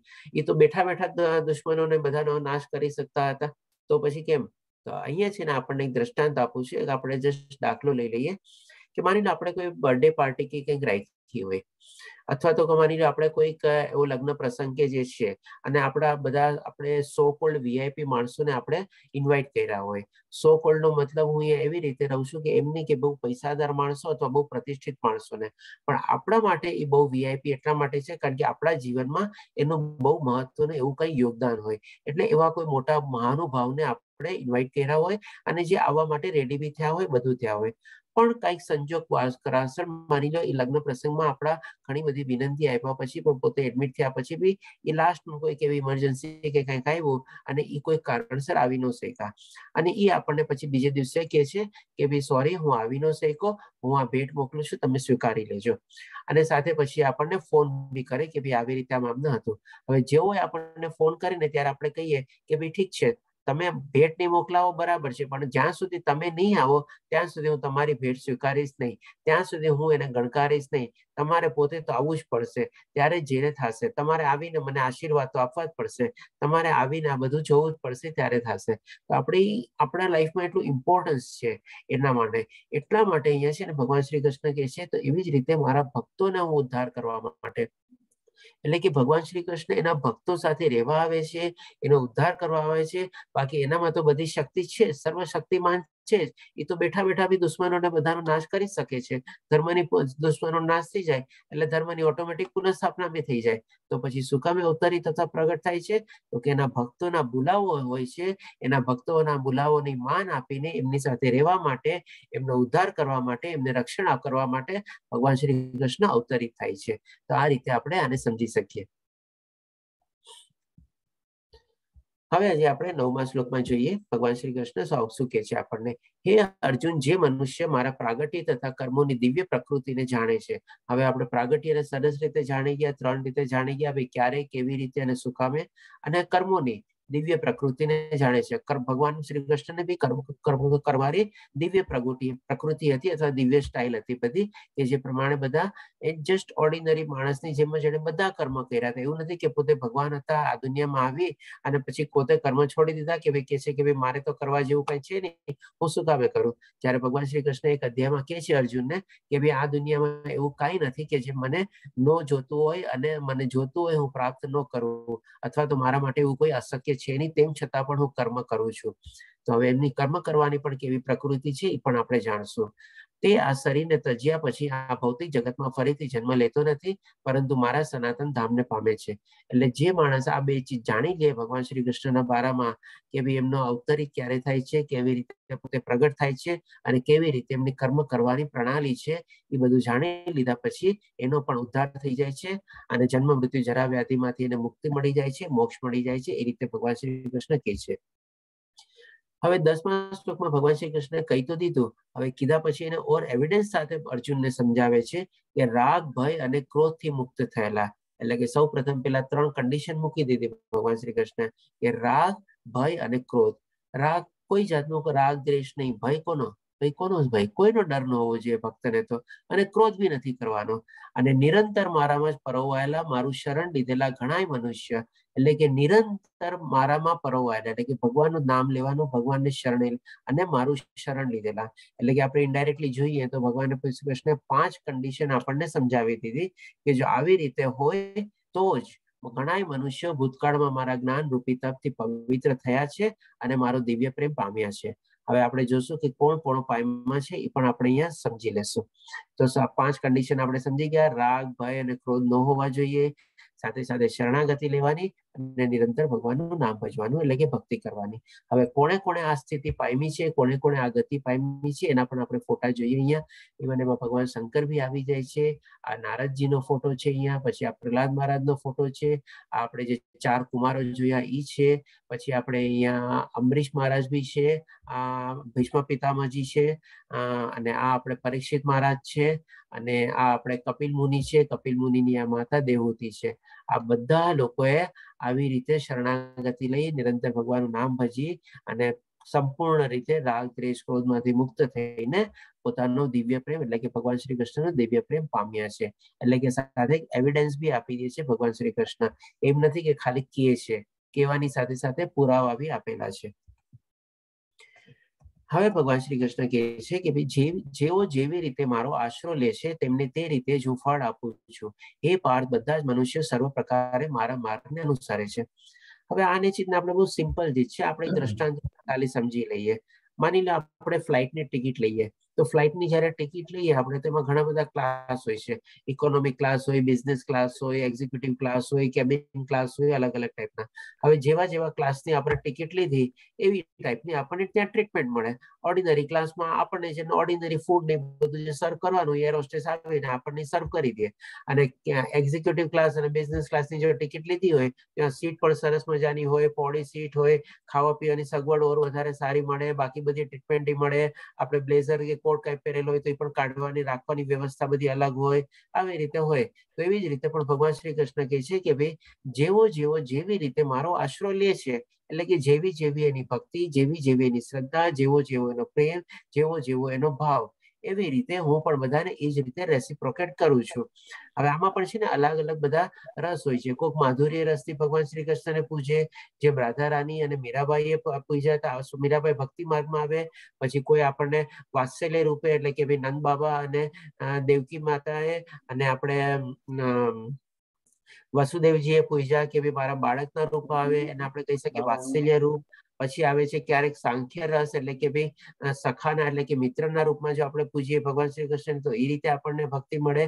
જેમાં આપણે સુદામા અને બલરામજીએ કોઈ કર્યું હતું, અહીંયા બલરામજીનો ફોટો છે. તો આવી રીતે ભગવાન શ્રી કૃષ્ણ કહે છે કે જેવા જેવા જે ભાવથી મારી પાસે આવે, મારી શરણાગતિ લે, એવા જ એવા ભાવથી હું એમને ફળ આપું છું. હવે ભગવાન શ્રી કૃષ્ણ 12મા શ્લોકમાં કહે છે કે ભાઈ એકચ્યુઅલમાં થાતું નથી આ બધી ચીજ, કે આવા ભાવથી અને આટલી ડીપ લાગણીથી, પ્રેમ ભક્તિથી અને શ્રદ્ધાથી આપણે ભગવાનની ભક્તિ કરીએ છીએ, પણ આપણે શું ઘણીવાર ઉપર છલ્લીને બધી ભક્તિ થતી હોય છે. એટલા માટે ભગવાન શ્રી કૃષ્ણ શું કહે છે 12મા શ્લોકમાં, આ લોકમાં મનુષ્ય તેમના સકામ કર્મોમાં સફળતા ઈચ્છતા હોય છે. એટલે કંઈક ને કંઈક એવી ઈચ્છા લઈને એ લોકો ચાલતા હોય છે, અને તેથી તેઓ દેવતાઓને પૂજે છે, કેમ કે મનુષ્ય લોકમાં તેમને સકામ કર્મોના ફળ જલ્દી મળે છે. હવે આ શું છે, એક શોર્ટકટ થઈ ગયો અથવા ટેમ્પરરી બેનિફિટ થઈ ગયો. આમાં કોઈ પરમાનન્ટ બેનિફિટ નથી. આપણે કોઈ ઈચ્છા કરી, દેવી દેવતાને પૂજ્યા અને આપણને ફળ મળી ગયું એટલે પછી વાર્તા પૂરી. ત્યાં કોઈ ચીજ આપણું કઈ આગલી ગતિ અથવા આગલો જન્મ સુધારવા માટે આપણે કોઈ ભક્તિ કઈ ન થયો, કારણ કે આપણે તો નિસ્વાર્થ ભાવે ટોટલી કર્મફળનો ત્યાગ કરીને ભગવાનની ભક્તિ કરવાની છે, શરણે જવાનું છે, ત્યારે જઈને આપણો આગલો જન્મ ઉદ્ધાર થાય. બાકી તો નહીં તો આ રીતે જો આપણે પૂજા કરીએ તો ટેમ્પરરી બેનિફિટ આપણને મળી જાય છે, અને એ પણ બધા આપણને બેનિફિટ અલ્ટિમેટલી તો ભગવાન શ્રી કૃષ્ણ દ્વારા જ મળે છે, કારણ કે બધા દેવી દેવતાઓ પર તો એમના શરણમાં જ છે, એમના અંડરમાં જ આવેલા છે, અને આપણે દેવી દેવતાઓની પૂજા કરીએ છીએ અને એ લોકો આપણને ફળ આપી દે છે. તો આ રીતે ભગવાન શ્રી કૃષ્ણ કહે છે કે જે પ્રેક્ટિકલ ચીજ છે, જે બધા લોકો કરે છે, એ વર્ણવે છે. હવે પછી ભગવાન શ્રી કૃષ્ણ પછી સમજાવે છે કે પ્રકૃતિના 3 ગુણો અને કર્મ પ્રમાણે માનવ સમાજના 4 વર્ણોની વ્યવસ્થા મેં ઉત્પન્ન કરી છે, અને જે કે આ વ્યવસ્થાનો કરતા હું છું, છતાં હું અવિકારી એવા મને અકર્તા જાણ. હવે ભગવાન શ્રી કૃષ્ણ એક પાર્ટ પૂરો કર્યો પોતાનો. પેલા આપણને શું કીધું કે જે મારા દિવ્ય પ્રાગટ્યને જાણી જાય છે અને દિવ્ય કર્મને જાણી જાય છે એને મુક્તિ મળે છે. એટલે કે પેલા પોતે પોતાનું દિવ્ય પ્રાગટ્ય શું છે એ મારામાં જ્ઞાન આપ્યું આપણને, અને એ આપણને સમજાવ્યું કે ક્યારે કેવી રીતે એને સુકામે, અને પછી હવે ભગવાન અને કેવી રીતે ભક્તિ કરે છે અને મને જાણી શકે છે. એ બધું આખી ચીજ ક્લિયર કરી ભગવાને. હવે બીજા પાર્ટ ઉપર આવે છે. બીજો પાર્ટ શું છે કે ભાઈ મારા દિવ્ય કર્મને જે જાણી જાય છે, તો દિવ્ય કર્મને જાણવા માટે ભગવાન શ્રી કૃષ્ણ અહીંયાથી શરૂઆત કરે છે વર્ણ વ્યવસ્થાથી. ભગવાન શ્રી કૃષ્ણ કહે છે કે ભાઈ આ આપણે 4 વર્ણોની ઉત્પત્તિ કરેલી છે, એટલે કે શેના પ્રમાણે ઉત્પત્તિ કરેલી છે, નહીં કે બર્થ દ્વારા, કારણ કે ભગવાન શ્રી કૃષ્ણ પોતે કહે છે કે પ્રકૃતિના 3 ગુણો અને કર્મ પ્રમાણે. પ્રકૃતિના 3 ગુણો એટલે કયો, તો કે સત્વગુણ, રજોગુણ, તમોગુણ. એ પ્રમાણે એટલે કે માણસના નેચર પ્રમાણે, માણસના સ્વભાવ પ્રમાણે અને કર્મ પ્રમાણે, એટલે કે જે પ્રમાણે માણસની એક્સપર્ટાઇઝ હોય કામ કરવાની, એના પ્રમાણે માનવ સમાજના 4 વર્ણોની વ્યવસ્થા એટલે ડિવિઝન ઓફ સોસાયટી કરેલી છે. અને પછી કે છે કે અને જે કે આ વ્યવસ્થાનો કરતા હું છું. હવે એની દિવ્ય કાર્યપ્રણાલી સમજાવે છે, એટલા માટે કે છે કે કરતા હું છું, છતાં હું અવિકારી એવા મને અકર્તા જાણ. હવે અવિકારી કરતા શું કામે જાણવાના? અવિકારી એ ભગવાને વર્ડ યુઝ કર્યો. અવિકારી એટલે કે શું? એમાં ભગવાને કોઈ જાતનો કોઈ વિકાર એમાં નથી. બહુ સરસ રીતે બધી આ સિસ્ટમ ચલાવે છે, અને એ આપણે સમજીએ આપણે કે અવિકારી શું કામે, કે ભાઈ આજે આપણે પેલા એ ટાઈપનો દાખલો લઈએ, કારણ કે આ 4 વર્ણ વ્યવસ્થાને બહુ ખોટી રીતે મિસઇન્ટરપ્રિટ થાય છે, અને બહુ આનો અલગ અલગ રીતે ખોટો ઉપયોગ બી થાય છે. તો આને આપણે 3 રીતે સમજશું. આપણે સૌપ્રથમ આપણે સમજીએ કે ભાઈ એ ટાઈમમાં જે પ્રમાણે હતું, જેના માટે ભગવાન શ્રી કૃષ્ણ કહે છે કે અવિકારી. હવે એ ટાઈમમાં શું હતું કે બધા પોતપોતાની એક એક ડ્યુટી કરતા. જેમ કે બ્રાહ્મણ પાસે જ્ઞાન હોય, બધું હોય, તો એનું ધર્મ શું હતું? બધાને જ્ઞાન બાંટવાનું, બધાને જ્ઞાન આપવાનું. તો એ લોકો એ પ્રમાણે જ્ઞાન કરતા, થોડી ઘણી ભિક્ષા માંગતા, અથવા તો ક્યાંયથી કોઈ લોકોને ભિક્ષા આપી જતા, અને પોતાનું જીવન નિર્વાહની ચાલતા, અને હંમેશા ભગવાનની ભક્તિમાં રહેતા, અને બધા એના જે શિષ્યો બધા હોય એ લોકોને સરસ રીતે જ્ઞાન આપતા, અને જીવન નિર્વાહ ચાલતો. ભૌતિક ચીજોમાં બધામાં કોઈ જાતનો કોઈ ઇન્ટરેસ્ટ નહોતો. પછી આવે છે ક્ષત્રિય. ક્ષત્રિય લોકોનું શું હતું ધર્મ, કે ભાઈ પોતે રાજ્યની સુરક્ષા કરવી, એના જે વાસીઓ હોય, એની જે પ્રજા હોય, એની દેખભાળ કરવી, એની સાર સંભાળ લેવાની, એની પણ સુરક્ષા કરવાની. કોઈ બહારથી એટેક કરે તો એને પોતાને કાઉન્ટર કરવાનું, ક્ષત્રિયની જેમ લડવાનું અને બધું કરવાનું, અને એ રીતે બધા પોતપોતાનું રાજ્ય ચલાવતા હતા. અને પછી આવે છે વૈશ્ય. વૈશ્ય એટલે કે શું? એ ટાઈમમાં બધા જેમ કે પશુઓ કોઈને ખેતી બેતી માટે જોતા હોય, તો ખેતી માટેના પશુઓને બધાને પહોંચાડવાની વ્યવસ્થા કરે, એના બદલામાં એ ધાન બાન મેળવે અને પોતાનું ગુજરાન ચલાવે. એટલે બધું આદાન પ્રદાન ટાઈપની બધી વ્યવસ્થા ચાલતી. અને પછી આવે છે જેમ કે શુદ્ર, કે શુદ્ર બિચારો કોઈ દુર્બળ હોય, અથવા કોઈ એને બહુ ઓછું જ્ઞાન હોય, અને આ બધી ચીજની સમજ ન પડતી હોય, તો એ કોઈક ને કોઈક વ્યવસાયમાં રોકાઈ જાય અને પોતાનું ગુજરાન ચલાવે. જેમ અહીંયા બળદ જોગે છે આપણે, અને ખેતી કરવામાં મદદ કરે છે. આવી રીતે આ શુદ્ર થઈ ગયો, અને પણ આ બધા કામમાં બિઝી હોય.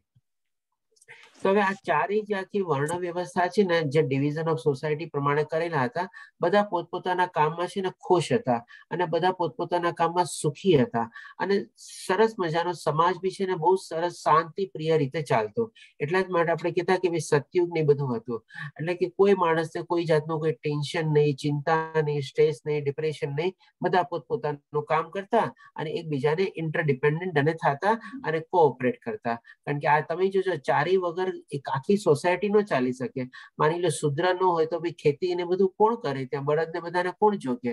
તો એ લોકો એ પણ કરતા અને એના બદલામાં એ લોકોને સારું પોતાનું અનાજ ને બધું મળતું અને પછી ભગવાનની ભક્તિ ને બધું કરતા.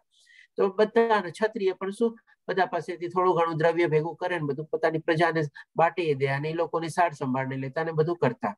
એટલે કે આવી રીતે ચાલતું. એટલા માટે આપણે કહી શકીએ કે આમાં કોઈ જાતનો કોઈના મનમાં કોઈ વિકાર નહોતો. એટલે કે આમાં ભગવાન શ્રી કૃષ્ણ કહે છે, અને જે કે આ વ્યવસ્થાનો કરતા હું છું, છતાં તું અવિકારી એવા મને અકર્તા તરીકે જાણ, કે જેમાં કોઈ જાતનો કોઈ વિકાર નહોતો અને હું જસ્ટ મેં બધું સોંપી દીધું, બધું ત્યાગી દીધું, બધું એ લોકોના પ્રમાણે બધું ચાલતું હતું. એમ નતું કે મેં આ બનાવ્યું તો હવે એના અગેન્સ્ટ મને કંઈક મળવું જોઈએ. એટલે કે પોતે કરતા થઈને બી અકર્તા થયા હતા. હવે આને બીજી આજના રિલેશનમાં સમજી લઈએ. માની લો કોઈ મેન્યુફેક્ચરિંગ એક્ટિવિટી હોય કે કોઈ મોટી ફેક્ટરી કે કઈ હોય અને એમાં માની લો આપણે 4 ડિપાર્ટમેન્ટ હોય, મેન્યુફેક્ચરિંગ હોય, પ્રોડક્શન હોય, અથવા માર્કેટિંગ હોય, પછી એડમિનિસ્ટ્રેશન હોય, ફાઇનાન્સ, ટેક્સ, ઓડિટ ને બધું સંભાળતા હોય. તો આ રીતે પણ બધા એકબીજાના પ્રમાણે ઇન્ટરકનેક્ટેડ ચાલે. જેમ કે ફાઇનાન્સ ડિપાર્ટમેન્ટ પૈસા નહીં પૂરા પાડે ત્યારે જઈને પ્રોડક્શન થાય, રો મટીરિયલ ખરીદે, માલ પ્રોડક્શન થાય, પછી જઈને ઓલા લોકો સેલ માર્કેટિંગ કરે અને સેલ માર્કેટિંગ પૈસા આવે પછી પાછા ફરીથી એકાઉન્ટિંગ થાય ને ઓડિટ થાય ને ટેક્સ થાય ને બધું થાય. એટલે ચારે ડિપાર્ટમેન્ટ ને એ લોકો ઇન્ટરકનેક્ટેડ ને એવી રીતે ચાલે. હવે આ ચીજને આપણે આપણી પર્સનલ લાઈફમાં બી આપણે ઇન્કલ્કેટ કરી શકીએ. કેવી રીતે? કે ભાઈ આપણે જયારે આપણું ભક્તિ માર્ગ ઉપર ચાલતા હોઈએ, આપણો આત્માનો ધર્મ આપણે જાણીએ કે આપણો ધર્મ શું છે, તો કે ભાઈ પરમાત્મા સુધી આપણે પહોંચવાનું છે, જીવનનું લક્ષ્ય છે. હવે શરૂઆતમાં માની લો આપણને બધું જ્ઞાન ન હોય, આપણે આ બધી ચીજમાં બહુ ઓછું લિમિટેડ જ્ઞાન ધરાવતા હોઈએ અને આપણે એટલું સરસ ભગવાનનું નામ નહીં લેતા હોઈએ, ત્યારે આપણે કોઈ એવા ગુરુને એની પાસે જઈને એની સેવા કરીએ. એટલે કે આપણે ત્યારે શુદ્ર લેવલમાં હોઈએ અને એની પાસેથી આપણે સેવા કરીને થોડું ઘણું જ્ઞાન ને બધું મેળવીએ અને થોડું ઘણું જયારે આપણને જ્ઞાન મળી જાય ત્યારે પછી આપણે વૈશ્યના લેવલમાં આવી જઈએ અને આપણે શું કરીએ? આપણા સારા ગુણોનું નિરૂપણ કરીએ આપણી અંદરમાં અને ખરાબ ગુણો આપણામાંથી હટાવીએ. એટલે કે આપણે સારા ગુણો અને ખરાબ ગુણોનું આદાન પ્રદાન કરીએ આપણી લાઈફમાં અને આપણે પહોંચીએ વૈશ્ય લેવલમાં. હવે જ માની લો થોડા ઘણા બધા આપણે સારા ગુણોને બધા કેળવી લીધા, પછી હવે જયારે આપણે મિડલ લાઈફમાં આપણે પહોંચી ગયા, મેરેજ ને બધા થઈ ગયા આપણે, ત્યાર પછી આપણે આપણો સંસાર માંડ્યો ને બધું કર્યું, તો ત્યારે પછી શું છે? આ બધા જે ભૌતિક દુનિયાના બધા આકર્ષણો ને બધા જે છે ને એ આપણી તરફ ખેંચાય. એટલે કે હવે એની સામે આપણે ફાઇટ કરવાનું છે અને આપણો જે ભક્તિ માર્ગનો રસ્તો છે એને પકડીને રાખવાનો છે. એમાં બહુ આપણે લિપ્ત નથી થવાનું. તો આ બધા થઈ ગયા આપણે ક્ષત્રિય ગુણ. એટલે કે એની સામે આપણે ફાઇટ કરીએ, આપણે એને આપણે પાસ કરીએ, ઓવરકમ કરીએ અને પ્લસ આપણે આપણી ભક્તિ માર્ગને બધું શરૂ કરીએ. એવી રીતે ચાલુ રાખીએ. પછી હવે જયારે બધાને આપણે પાસ કરી દીધું, એક આધેડ આપણે ક્રોસ કરી દીધી, સારું એવું જ્ઞાન મેળવી લીધું, બધાને આપણે સરસ રીતે આપણે મેનેજ કરી લીધું, પછી આપણે કહી શકીએ કે આપણે પોતે આપણે બ્રાહ્મણની કેટેગરીમાં અથવા થોડા ઘણા આપણે એમાં ઇનિશિયલ સ્ટેજમાં પહોંચી ગયા હોય, કારણ કે બધું આપણી પાસે જ્ઞાન હોય અને બધું આપણે એવી રીતે ભગવાનની ભક્તિ માર્ગ કરતા હોઈએ. તો એક જ મનુષ્યના લેવલમાં એ પોતે શુદ્ર લેવલમાંથી બ્રાહ્મણ લેવલ સુધી બી પહોંચી શકે છે. કારણ કે આજે એક ડિવિઝન ઓફ સોસાયટી છે એ બર્થ દ્વારા છે નહીં, પણ આપણા કર્મો દ્વારા જે છે. અહીંયા જો ભગવાન શ્રી કૃષ્ણ શું કીધું? 3 ગુણો. એટલે કે જેમ જેમ આપણે આપણા સાત્વિક ગુણો જે છે, તમો ગુણોને આપણે એકદમ નાશ પમાડીએ, અથવા બે રજો ગુણો છે આસ્તે આસ્તે આસ્તે આસ્તે ઓછા કરતા જઈએ અને સાત્વિક ગુણોને આપણે આસ્તે આસ્તે આસ્તે એકદમ ઉચ્ચ કક્ષામાં લઈ જઈએ. એટલે કે આપણે બ્રાહ્મણ કેટેગરીમાં આપણે પહોંચી શકીએ. અને પ્લસ આપણા કર્મ દ્વારા, કર્મ બી આપણે એવી રીતે સરસ રીતે કરીએ, આધ્યાત્મિક કર્મ વધારે કરીએ તો આપણે પણ શુદ્રમાંથી આપણે બ્રાહ્મણ પહોંચી શકીએ છીએ. આ રીતે 3 સ્ટેજમાં મેં અલગ અલગ રીતે આપણે સમજાવ્યું, એ રીતે આપણે એને કરી શકીએ છીએ. હવે ભગવાન શ્રી કૃષ્ણ કહે છે 14મા શ્લોકમાં, મને કઈ કર્મ કોઈ લેપતા નથી કે મને કર્મના ફળ વિશે લાલસા નથી. એટલે કે ડેફિનેટલી ભગવાન શ્રી કૃષ્ણને આ બધું કર્યા પછી કોઈ કર્મ લેપતા શું કામે નથી? કારણ કે એમાંથી એને કોઈ આશા જ નથી, ફળની કોઈ આશા નથી કે મેં આ બધું ભૌતિક દુનિયાને બધું બનાવ્યું, બધાનો સ્વામી હું છું, બધું મારું છે અને મને એના રિટર્નમાં મળવું જોઈએ, એવું કોઈ ફળની આશા રાખતા જ નથી. એટલા માટે એમના કર્મ એમને લેપતા નથી. જે મારા વિશે આ સત્ય સારી રીતે જાણે છે તે મનુષ્ય પોતાના કર્મથી બંધન પામતો નથી. એટલે કે ભગવાન શ્રી કૃષ્ણ હવે અહીંયા બીજી ચીજ બી સમરાઈઝ કરી દીધી કે જે હું કર્મ કરું છું એ કર્મથી બી મને કોઈ ફળની આશા રહેતી નથી, એટલા માટે હું કર્મથી લિપ્ત થતો નથી. એવી જ રીતે જો કોઈ મનુષ્ય બી આ રીતે મારે બારામાં બી સમજી જાય અને પોતે બી આ રીતે જો કર્મ કરવા લાગે તો એને પણ આ બધા કર્મો ભૌતિક દુનિયામાં બંધન આપતા નથી અને એની પણ મુક્તિના દ્વાર હંમેશ માટે ને માટે ખુલતા જ જાય છે, ખુલતા જ જાય છે. આ રીતે આપણે સમજવાનું છે ભગવાન શ્રી કૃષ્ણનો પ્રાગટ્ય અથવા આપણે અવતરિત કેવી રીતે થાય છે અને એ કર્મ કરવાની સ્ટાઇલ કેવી છે એની, એ પ્રમાણે આપણે જો સમજી જઈએ તો બી આપણા ઘણા ખરા આપણા ડાઉટ્સ ને બધું કન્ફ્યુઝન ક્લિયર થઈ જાય અને આપણા મુક્તિ માર્ગના દરવાજા ખુલી શકે. હવે ભગવાન શ્રી કૃષ્ણ 15મા શ્લોકમાં કહે છે, આમ જાણીને પૂર્વના મુમુક્ષુએ, જેમાં આપણને પહેલા કીધું હતું ને કે ઘણા લોકોએ મોક્ષ મેળવેલો છે, એ જ ચીજ અહીંયા સમરાઈઝ કરે છે પાછી. આમ જાણીને પૂર્વના મુમુક્ષુઓએ કર્મ કર્યા હતા અને તેથી તે મોક્ષ પામ્યા હતા. આપણે ઓલરેડી એક્ઝામ્પલ જોઈ ગયા બધા. માટે પ્રાચીન કાળના પૂર્વજોની જેમ તું પણ દિવ્ય ભાવનામાં રહી તારો સ્વધર્મ બજાવ. ફરીથી પાછું અર્જુનને કન્ક્લુડ કરી આપણે જેમ કે ને પાથે તેલ રેડીને અર્જુનને બધું સમજાવતા જાય છે અને કહેતા બી જાય છે તારો સ્વધર્મ નિભાવ, અત્યારે સામે તારું યુદ્ધ છે એ કરતો જા. આ રીતે છે. કેટલી સરસ લીડરશિપ સ્ટાઇલ છે ભગવાન શ્રી કૃષ્ણની. ઘણું બધું આપણને ગુરુ તરીકે બી ઘણું બધું આપણને શીખવે છે અને અલગ અલગ ટાઈપથી પણ આપણને સરસ મજાની દાખલા કમ્પેરિઝન આપીને બી શીખવાડે છે. હવે ભગવાન શ્રી કૃષ્ણ એક ટોપિક ત્યાં પૂરો કમ્પ્લીટ કર્યો. હવે બીજા ટોપિક ઉપર આવે છે. બીજો ટોપિક ઉપર શું તો કે કર્મ ઉપર ટોપિક ઉપર આવે છે અને 17મા શ્લોકમાં ભગવાન શ્રી કૃષ્ણ કહે છે કર્મની આટી ગુટી સમજવી ઘણી કઠિન છે, તેથી મનુષ્ય કર્મ શું છે, નિષિદ્ધ કર્મ શું છે અને અકર્મ શું છે એ યોગ્ય રીતે જાણવું જોઈએ. કર્મની ગતિ ગૂઢ છે. ગૂઢ એટલે કે બહુ રહસ્યમય ગતિ છે. હવે આપણે જોઈએ કે ભગવાન શ્રી કૃષ્ણ જે આપણને સમજાવવા માંગે છે કે ભાઈ વિકર્મ, અકર્મ અને કર્મ શું કહેવાય. આપણે એનો ત્રણેયનો તફાવત જાણીએ અને એ પ્રમાણે આપણે કર્મની જે ગૂઢ સ્થિતિ છે એને સમજવાની કોશિશ કરીએ આપણે. તો અહીંયા આપણી સમક્ષ 3 કેટેગરી છે, વિકર્મીઓ, કર્મીઓ અને અકર્મીઓ. આપણે જસ્ટ પહેલા આપણે ગો થ્રુ કરી લઈએ, પછી એટલે વિકર્મી એટલે કે વેદોનું પાલન ન કરે, નીચી યોનિમાં અધોગતિનું જોખમ, સંત લોકો દ્વારા પ્રશસ્તિ નથી, જીવનના ઉદ્દેશને હરાવે છે. એટલે કે આ જે આપણે કેટેગરી આપણે ટોટલી આપણે ડિસ્કાર્ડ કરી દઈએ કે આપણે અત્યારે આવા વિકર્મીઓ તો કરવા જ નથી. આપણે બધું થોડું ઘણું શાસ્ત્રમાં અને બધામાં માનીએ જ છીએ.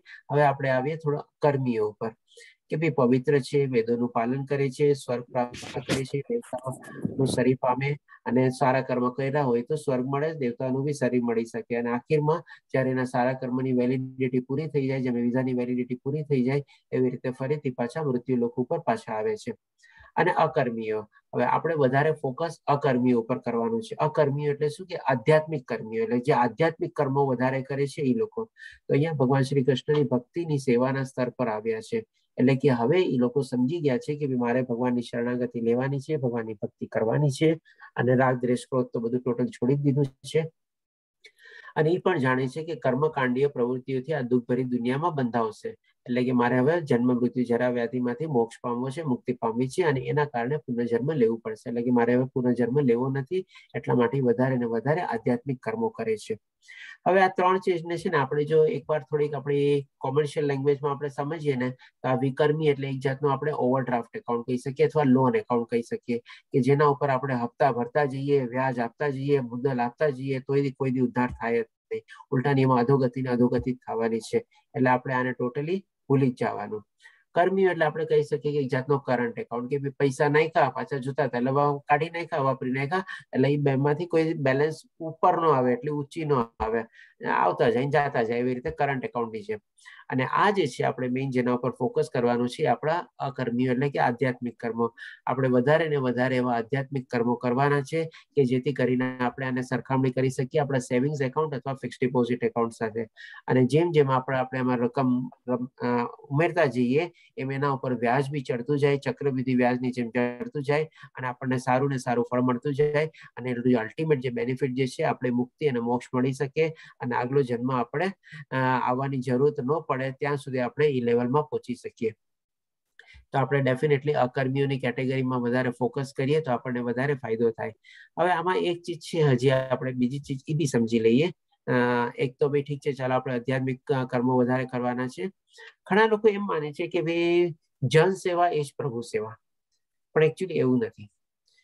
એકચ્યુઅલી શું છે, પ્રભુ સેવા એ જન સેવા છે. કારણ કે ઘણા લોકો આજે એવા હોય છે કે ભાઈ હું તો સારા કર્મો કરું છું ને, મેં કોઈનું કઈ બગાડ્યું નથી ને, હું બધા પ્રત્યે સારી રીતે રહું છું ને, બધાનું સારું કરું છું ને, બસ તો પછી મારું ક્યાંથી ખરાબ થવાનું કે કાંઈ. કારણ કે કર્મની જેમ ભગવાન શ્રી કૃષ્ણ આગલા શ્લોકમાં શું કીધું, બહુ જ આટી ઘૂટી છે, એને સમજવું બહુ ગૂઢ છે. એટલે કે આ રીતે કોઈ જો સમજી જતું હોય કે ભાઈ હું બધાનું સારું કરું છું એટલે મારું સારું થશે, એવી રીતે નથી. કારણ કે જે સારું કરે છે ને એ આ લોક પૂરતું જ એને બંધિત રાખે છે અને મર્યાદિત રાખે છે. થોડીક વાર કર્યું હશે એટલે સ્વર્ગમાં જશે, પણ પછી પાછો ફરીથી અહીંયા આવવાનું જ છે. એટલા માટે માણસે હંમેશા એમ સમજવું જોઈએ કે ભાઈ પ્રભુ સેવા એ જન સેવા છે, નહીં કે જન સેવા એ જ પ્રભુ સેવા. જન સેવા કરો, સાથે સાથે એ બી કરી શકતા હો તો એ બી કરો, પણ તમે પ્રભુ સેવાના રિપ્લેસમેન્ટ તરીકે જો જન સેવાને માની લ્યો તો એ બહુ મોટો આપણો અપરાધ કહી શકીએ આપણે. કારણ કે એ આપણને ઉચ્ચતર લોકમાં નથી લઈ જવાનો, આપણને આ જ લોકમાંથી ઘૂમી ફરીને પાછું આવવાનું છે, રોલર કોસ્ટરની જેમ આપણે. તો આ બીજી એક અગત્યની વાત આપણે સમજવાની છે અહીંયા. હવે જોઈએ 20મા શ્લોકમાં ભગવાન શ્રી કૃષ્ણ આપણને શું કહે છે કે કર્મના ફળની આસક્તિ છોડીને જે સદાય સંતુષ્ટ અને સ્વાવલંબી રહે છે તે બધા પ્રકારના કર્મોમાં પ્રવૃત્ત રહેતો હોવા છતાં કંઈ જ કરતો નથી.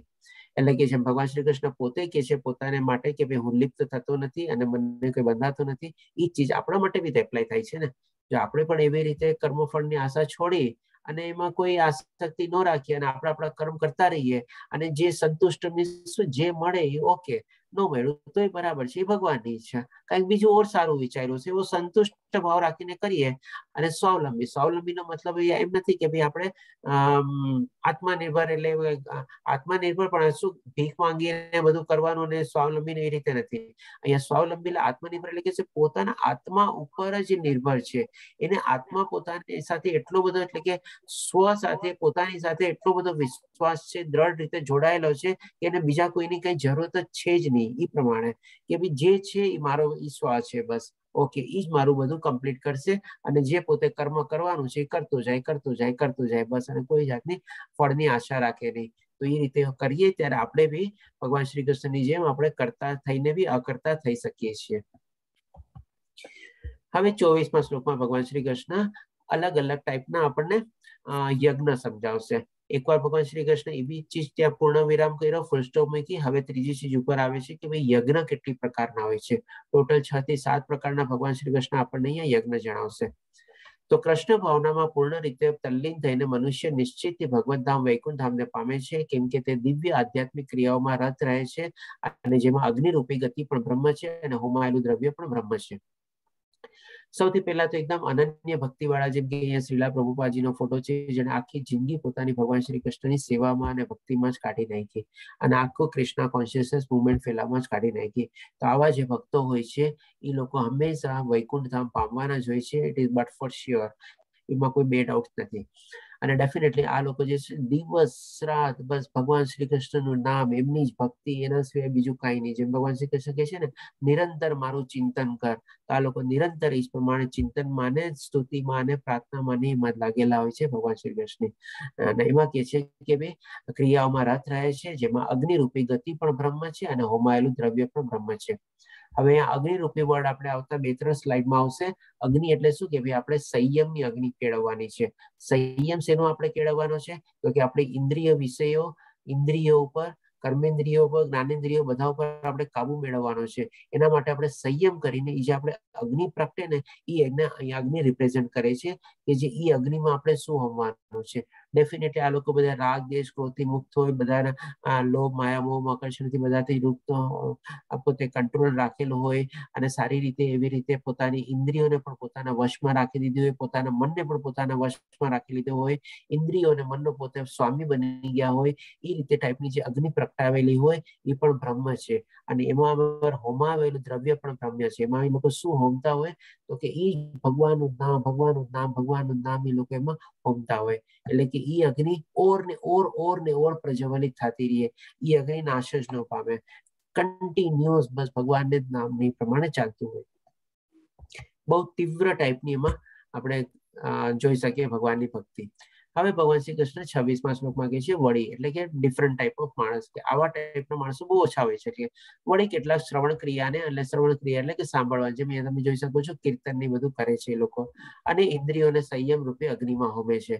આમાં પણ એ લોકો સંયમ રૂપની જે અગ્નિ જે છે એમાં બધી પોતાની ઇન્દ્રિયોને હોમી દે છે, કે ભાઈ હવે એ લોકોને બધાના ઇન્દ્રિયોના આકર્ષણથી લોકો પોતે કંટ્રોલમાં રાખી લે છે.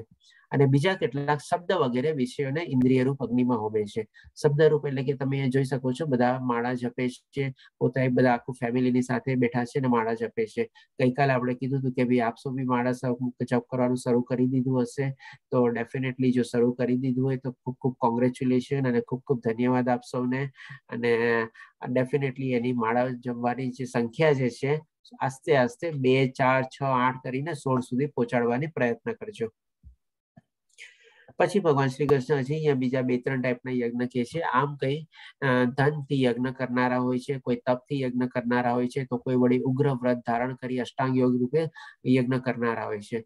આ બધો યજ્ઞ અત્યારે કળિયુગમાં બહુ છે નહીં અને વર્જિત બી છે. જેમ કે અહીંયા ધ્રુવ મહારાજનો ફોટો છે, ઘણી ઘોર તપસ્યા કરી હતી, 5મા વર્ષની ઉંમરમાં અને ભગવાનની પ્રાપ્તિ કરી હતી.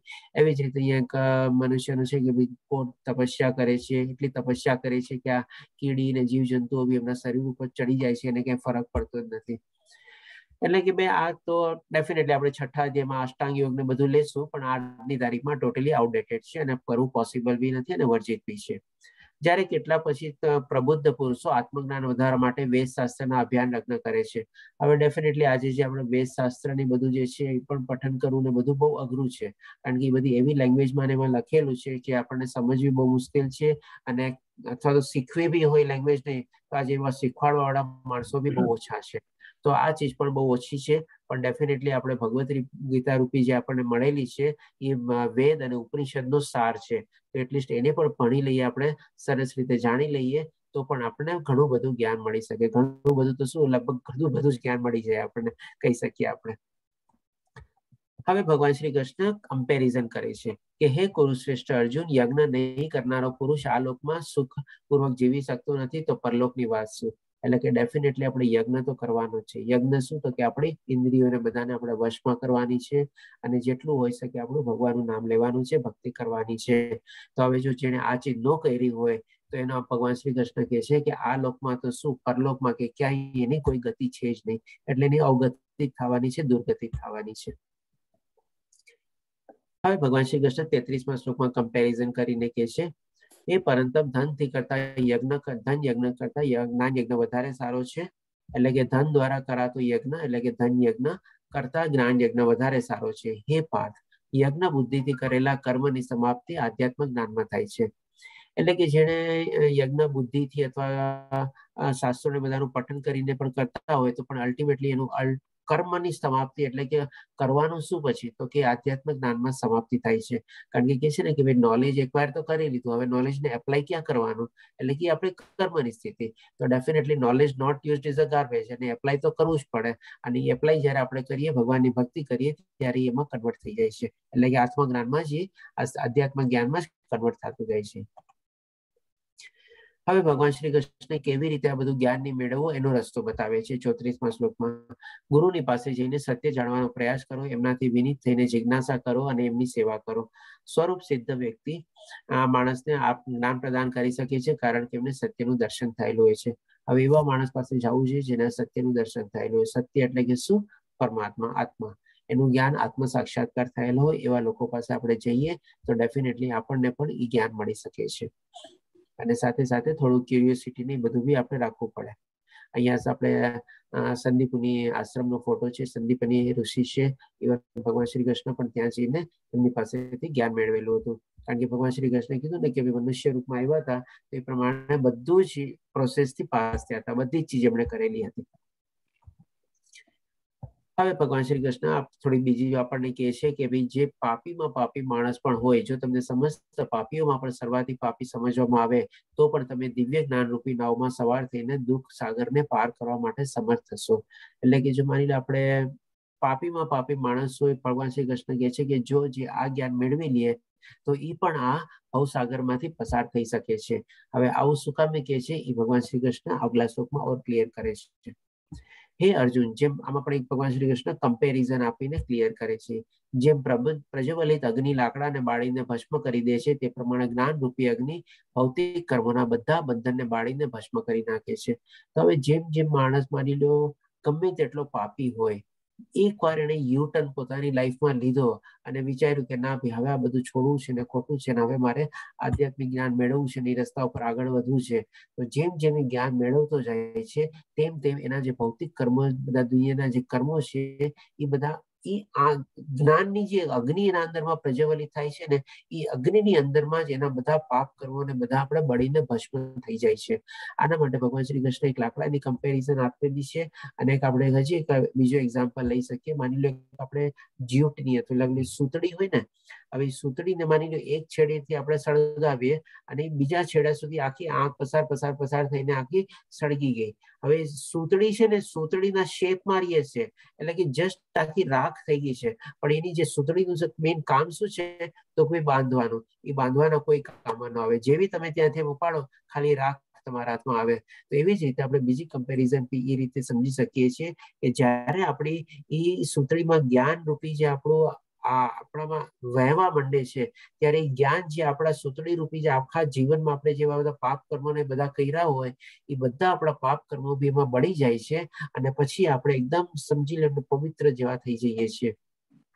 એ રીતે ભગવાન શ્રી કૃષ્ણ આપણને એક લાકડાની કમ્પેરિઝન આપી અને બીજી કમ્પેરિઝન આ રીતે બી આપણે સમજી શકીએ છીએ કે ભાઈ જ્ઞાન રૂપી અગ્નિ ભૌતિક કર્મોના બધા બંધનને બાળીને ભસ્મ કરી નાખે છે. હવે ભગવાન શ્રી કૃષ્ણ 39મા શ્લોકમાં કહે છે, જે મનુષ્ય દિવ્ય જ્ઞાન પ્રતિ સમર્પિત થયેલો છે અને જેણે પોતાની ઇન્દ્રિયોને સંયમિત કરી લીધી છે, એટલે કે આ બે એલિજિબિલિટી દેખાડે છે. સૌથી પહેલા તો તે શ્રદ્ધાળુ મનુષ્ય આવું જ્ઞાન મેળવવા પાત્ર છે. હવે આવું જ્ઞાન જયારે મેળવવું હોય એના માટે એલિજિબિલિટી તો કેળવવી જોઈએ ને. હવે એલિજિબિલિટી માટે શું, એટલે કે આપણે જેમ સ્કૂલમાં કે કોલેજમાં એડમિશન લઈએ તો એક મિનિમમ ક્રાઇટેરિયા હોય કે આટલા પર્સન્ટેજ જોવે ને આવી રીતે જોવે. તો એ રીતે ભગવાન શ્રી કૃષ્ણ કહે છે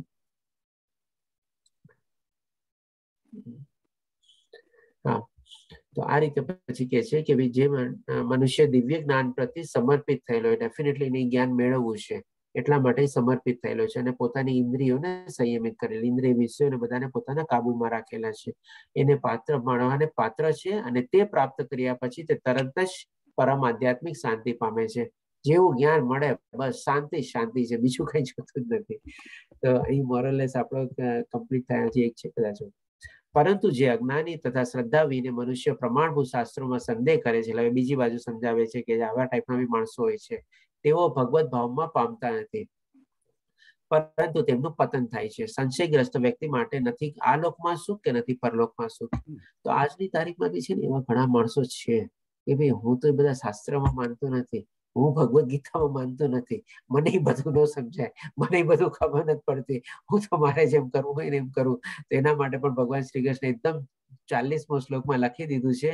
એના માટે કીધું છે કે જે અજ્ઞાની લોકો તથા શ્રદ્ધાવીન, કે ભાઈ આવા મોટા આટલા બધા શાસ્ત્રમાં, પવિત્ર શાસ્ત્રમાં એ લોકોને ઇન્ટરેસ્ટ નથી, એટલે કે શ્રદ્ધાવીન મનુષ્ય પ્રમાણભૂત શાસ્ત્ર કે જેમાં બધા એવિડન્સ છે, બધા પ્રૂફ છે, શાસ્ત્રો ઉપર સંદેહ કરે છે અને કે ભાઈ સમજાતું નથી અને સમજવાની કોશિશ બી કરતા નથી અને ડાઉટ બી કરે છે, તેઓ ભગવત ભાવના પામતા નથી. એટલે એ લોકોને ભગવાનની પ્રાપ્તિ થતી નથી અને તેમનું પતન થાય છે. ભગવાનની પ્રાપ્તિ નું થાય તો બીજું શું થાય, પતન થાય ને. અને સંશયગ્રસ્ત એટલે કે ડાઉટ કરવા વાળા લોકો વ્યક્તિ માટે આ લોકમાં કે પરલોકમાં ક્યાંય સુખ છે નહીં. હવે ડેફિનેટલી આપણે શાસ્ત્ર ઉપર તો કોઈ દી ડાઉટ કરવો જ ન જોઈએ.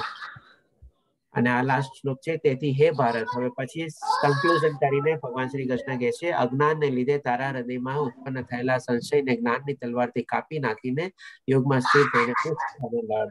એટલે કે આ જ્ઞાન મેળવ અને એમાં હું સાથે તારો ધર્મ નિભાવ. તો અહીં આપણો ચોથો અધ્યાય કમ્પ્લીટ થાય છે. હવે કોઈને પ્રશ્ન હોય તો લઈ શકીએ. ચેટ બોક્સમાં હર્ષા માતાજીનો પ્રશ્ન છે, પ્રભુજી આપે કહ્યું કે 11 કલાક પાછળ આપ્યો. જી માતાજી, હું યુએસએ માં નથી પણ હું કેનેડામાં છું અત્યારે. અચ્છા, હા હા, મને ડાઉટ પડ્યો કારણ કે 11 કલાક પાછળ છું એમ કીધું ને એટલે સમય પ્રોબ્લેમ. 11:30 કલાક પાછળ છે, કેનેડામાં છું અત્યારે. ઓહો, અચ્છા, ધન્યવાદ પ્રભુજી. હરે કૃષ્ણ. હરે કૃષ્ણ. હરે કૃષ્ણ. બીજા કોઈ પ્રશ્ન? આજે 5 મિનિટ જરાક વધારે લાગી છે કારણ કે આ અધ્યાય થોડો મોટો હતો પણ ઘણા બધા શ્લોક કરવાના. પ્રભુજી હરે કૃષ્ણ. હરે કૃષ્ણ. પ્રભુજી આવતીકાલે અનુવાદનું જરા ખ્યાલ આવી જાય કોણ લેવાનું છે કારણ કે કન્ફ્યુઝન. આપણે અધ્યાય 5 પૂર્ણિમા માતાજી છે અને જયશ્રી માતાજી છે ને, લઈ લેશે. હા લઈ લેશો ને. હરે કૃષ્ણ. જય શ્રી માતાજી. હરે કૃષ્ણ હા પ્રભુજી. લઈ લઈશ પ્રભુજી. હા હું અનુવાદ લઈ લઈશ. હરે કૃષ્ણ માતાજી. હરે કૃષ્ણ. હરે કૃષ્ણ. કાલે તો કેટલા શ્લોક છે? કાલે કર્મયોગ છે 5મો અધ્યાય. 5મો અધ્યાય નાનો જ છે. વધારે શ્લોક નાનો નથી. જ છે મને લાગે. હા નાનો જ છે. કઈ વાંધો નહીં, લઈ લઈશ પ્રભુજી. હા હું અનુવાદ લઈ લઈશ. હા હરે કૃષ્ણ. હરે કૃષ્ણ. હવે 5 વિશે કેવા આવી જઈશું પૂર્ણિમા માતાજી. હા એટલે શું વ્યવસ્થિત વંચાઈ બી જાય છે ને આપણે બરાબર ટાઈમમાં થઈ જાય. 5 વિશે ને? હા ઓકે. હરે કૃષ્ણ. હરે કૃષ્ણ. હરે કૃષ્ણ. હરે કૃષ્ણ. બીજા કોઈ પ્રશ્ન? હરે કૃષ્ણ પ્રભુજી. મેં મારો નંબર ગ્રુપમાં મૂક્યો છે. ક્વિઝ ને રિલેટેડ કોઈ ક્વેશ્ચન્સ હોય, લોગિન ના ઇશ્યુઝ હોય તો મને પર્સનલી કોન્ટેક્ટ કરી શકો છો બધા ભક્તો ગમે ત્યારે. હરે કૃષ્ણ. ધન્યવાદ. મારી ડોટર યુકે માં છે અને એ કોઈ ક્લાસ ટાઈમ ના હિસાબે હિન્દી કે ગુજરાતી એટેન્ડ કરી શકે એમ નથી. ઓકે. જોબ ના હિસાબે. તો એનું એમ કેવું હતું કે જે રેકોર્ડિંગ છે એ મને કેવી રીતે મળે રોજે રોજનું? રોજે રોજનું હમણાં થોડુંક 1-2 દિવસથી અપલોડ નથી થયું. 3 દિવસ, આ ચોથો દિવસ થઈ ગયો હમણાં અપલોડ નથી થયું, પણ એ ડેફિનેટલી હું અપલોડ કરી દઈશ. અને એમ હશે તો પહેલાના પણ જો કદાચ રેકોર્ડિંગ અવેલેબલ હશે તો એની લિંક હું તમને શેર કરી દઈશ. છે પ્રભુજી, યુટ્યુબ પર બધું અવેલેબલ છે. ઓકે. યુટ્યુબ ઉપર કેવી રીતે સર્ચ કરવાનું છે? પ્રભુજી હું આપણું ગ્રુપ છે ને જે ડિસેમ્બરનું, એની અંદર એક રેકોર્ડિંગ હું અપલોડ કરું છું.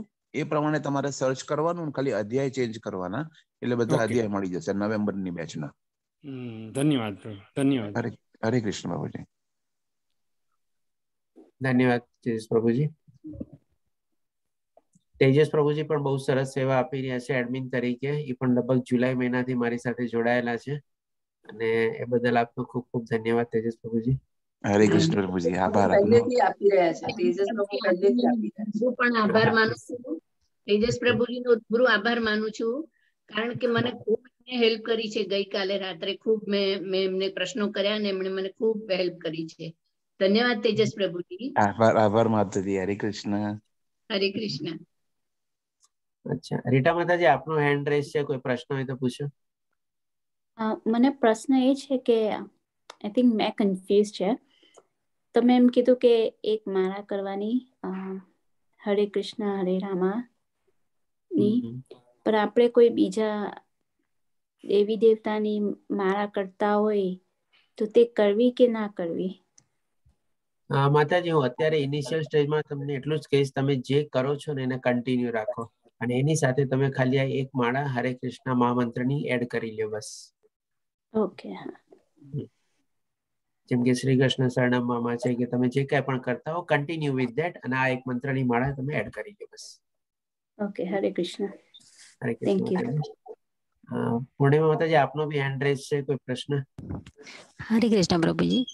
હરે કૃષ્ણ. આપણે આજે જે અધ્યાય કર્યો એમાં 39 શ્લોકમાં અનુવાદની પછી ભાવાર્થ જે છે એમાં આપણો હરે કૃષ્ણ મહામંત્ર આપેલો છે. એનો જે મેઇન ભાવાર્થ છે મંત્રનો, જે આઈ થિંક ઘણાને પ્રોપર ખબર નહીં હોય કે હરે કૃષ્ણ તો રાધા રાણીનું નામ અંદર આવે છે, તો એ તમે થોડું એક્સપ્લેન કરશો?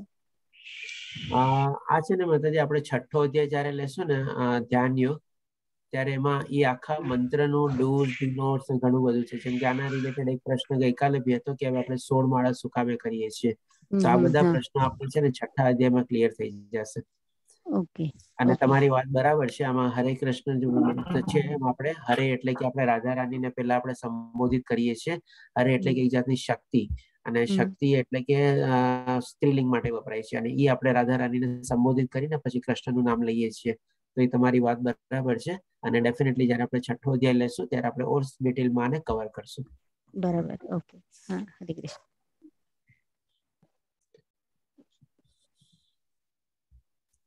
બીજા કોઈ પ્રશ્ન? આમાં તરલ પ્રભુજીએ કંઈક ચેટ બોક્સમાં લખ્યું છે 16 માળા કરવાની એટલે એક માળા 108 વખત કરવાની. જી હા, એક માળામાં 108 મણકા હોય એટલે આપણે એક એક મણકા ઉપર માળવા જપવાનું છે, મંત્ર જપવાનું છે, એટલે કે એક રાઉન્ડ કમ્પ્લીટ થયો એવી જ રીતે 16 રાઉન્ડ કરવાના.